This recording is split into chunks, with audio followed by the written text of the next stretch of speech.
Logic تو ہے لیکن اللہ کی قدرت بھی تو ہے نا کہ کسی بھی وقت سورج کو اللہ بے نور کر سکتا ہے، چاہے وہ زمین کو راستے میں لے آئے یا چاند کو راستے میں لے آئے، کچھ بھی کر لے. تو جو اس طرح سے کر سکتا ہے وہ ہر طرح سے کر سکتا ہے.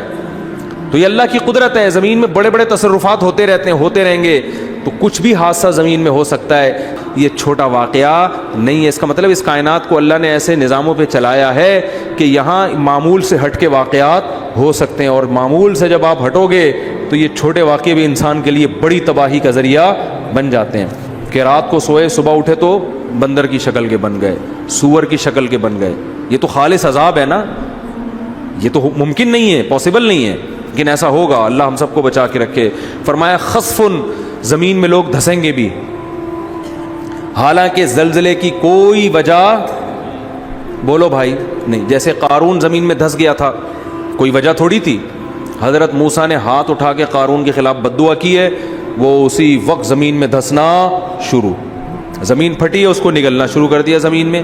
اب یہ کوئی پلیٹیں ہلنے اس کی وجہ نہیں تھی. ایک آفت تو وہ قرآن نے بیان کی ہے جس میں واقعتاً 100% گناہ کا دخل ہوتا ہے، اور وہ اس عذاب کی کوئی سائنٹیفک لاجک نہیں ہوتی. وہ قدرت نے اپنی طرف سے کام کیا ہوتا ہے جس کا کوئی بظاہر سبب موجود نہیں ہوتا. ایسی آفتیں بھی آئی ہیں جیسے قوم عاد اور قوم سمود پر جو عذاب آیا. قرآن کے ظاہر سے پتہ یہ چلتا ہے کہ اس عذاب کی کوئی ریزن، یعنی کوئی ریزن کا مطلب کوئی سائنٹیفک لاجک نہیں تھی اس کی. جب اس قوم کی نافرمانی حد سے بڑی ہے، اللہ کو غضب آیا، اللہ نے آسمان سے بادل بھیجے. قوم کہنے لگی ھذا عارض ممطرنا، یہ تو گہرے بادل ہیں، ہمیشہ سے آتے ہیں، بارشیں برسیں گی.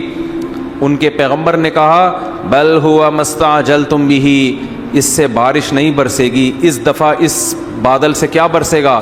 پتھر برسیں گے. اللہ ہم سب کو پناہ میں رکھے.